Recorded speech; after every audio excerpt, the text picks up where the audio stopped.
Award to Peter. He's been on the nominations list several times and now he's at last reached the top. And very justified it is too, because he's been at the forefront of the fight for human rights and campaigning for all kinds of unpopular causes for over 40 years now. And you know, you'd have had to be on the moon to have not been aware of some of the antics he's been involved in. Antics, yes, quite often. One of the things that brought him to the attention of the NSS was in 1998.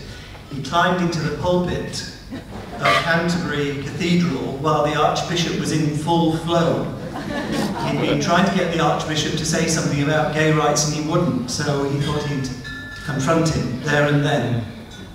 He was arrested and charged under a very obscure piece of legislation, the Ecclesiastical Courts Jurisdiction Act, 1860. Now, Act of 1552. Oh right, okay. So the Ecclesiastical Courts Jurisdiction Act uniquely protects churches from riotous, violent or indecent behaviour and prosecutes anyone who shall molest, let, disturb, vex or trouble a priest. Of course, it doesn't work the other way around.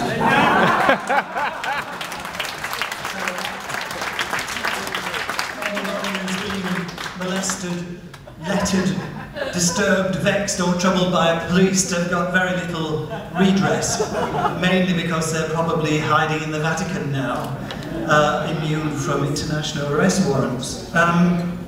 It's a law that uniquely protects churches and chapels, and that's how we got involved in it. A conviction under that law could have brought quite substantial prison sentence in theory. In fact, the magistrate charged Peter £18.60 fine, a penny for every year of the Act's 1860. So that's how we came to know Peter. We've admired his work on all kinds of unpopular causes, probably the most famous being his confrontation with Robert Mugabe. The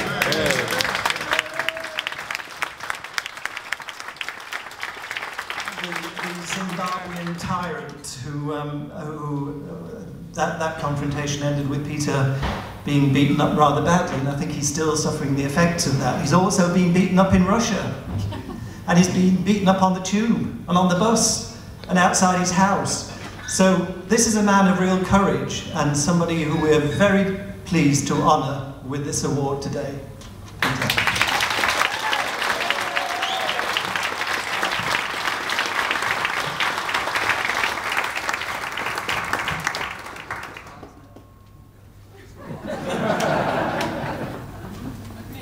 Well, first of all, I'd like to say a huge thanks to the National Secular Society for organising this event, for the prize, and for the magnificent work that they do. It's quite extraordinary, the success and achievements of the NSS over recent years in challenging religious fundamentalism and privilege. And so to everyone in the NSS, particularly to Keith Porteous-Wood, Terry Sanderson, Joan Phillips, and the whole team, let's give them a huge round of applause for their music.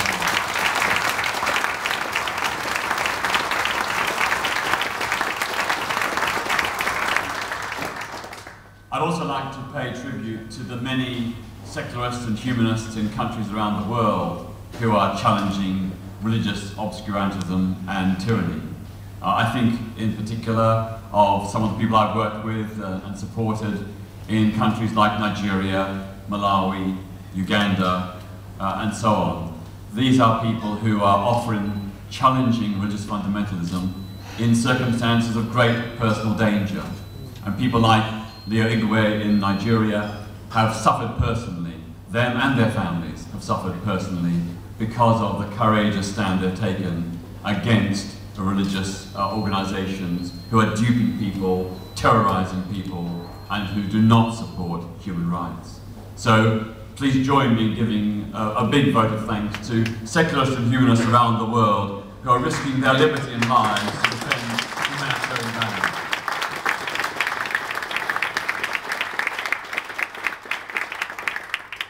Of course, I do my bit, and Terry's mentioned a couple of those examples. I suppose share with you a couple more. You may recall that in 1992, the then Cardinal Joseph Ratzinger authored a notorious Vatican document which basically said that it was the duty of Catholics to oppose civil and human rights for lesbian, gay, bisexual and transgender people. It was a sanction of discrimination, and that document in effect said that LGBT people had no human rights, and that their claim from human rights was phony and false and without foundation, and that moreover, that by campaigning for our human rights, LGBT people were bringing hatred and violence upon ourselves. It was our own fault. Anyway, in response to that document, Outrage, the LGBT organisation that I am still involved with and was involved at the time, we decided to pay a visit to the Vatican ambassador at his embassy in Wimbledon. So we arranged to interview him on behalf of the Oxford University student magazine, ISIS. One of our members was at Oxford University at the time. So we arranged an appointment which Luigi Barbaretto, the then Vatican ambassador, very kindly agreed to accept. So our decoy went in first, then all of us stormed in afterwards and surrounded the Vatican ambassador and challenged him in a very polite but firm way over the stance taken in this document. To which his response was one of shock and dismay that he should be challenged, and then seeing 5 or 6 of us, demanded we leave and called out to the sisters, the nuns who staffed the embassy, with the famous, notorious words, "Sister, sister, call the police, this is an outrage." Which we said, yes we are. Another example was in 1994 at Wembley Arena when the Islamist fundamentalist group Hizb ut-Tahrir were holding a mass rally with 6,000 of their members. They had been on record as urging and inciting the murder of women who have sex outside of marriage, of lesbian, gay, bisexual and transgender people, and although not explicitly inciting murder, certainly making very inflammatory anti-Semitic statements against Jewish people, and also attacking and threatening fellow Muslims who did not conform to their hardline interpretation of Islam.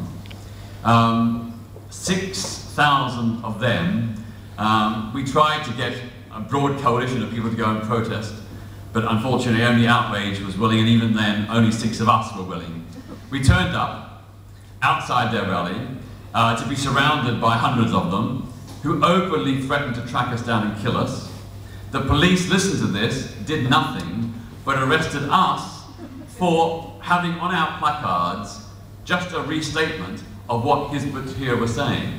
We were simply exposing their hateful, murderous incitements, and we were arrested and charged under the Public Order Act for making that statement. In the end, through a long, long protracted legal battle, we did get our convictions overturned. We were initially convicted on some charges.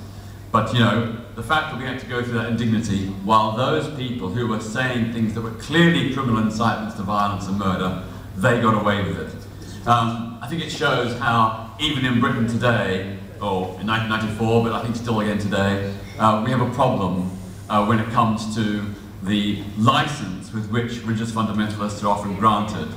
They can get away with saying things that we can never get away with saying about them. And the law is not being enforced always impartially and fairly.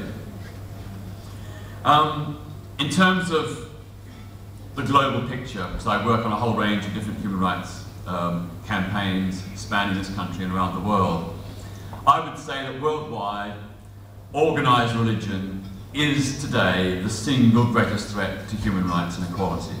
Yeah.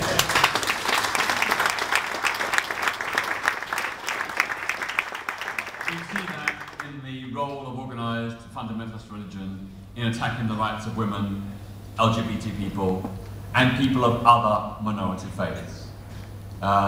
When it comes to women, we see so often that religion is the driving force.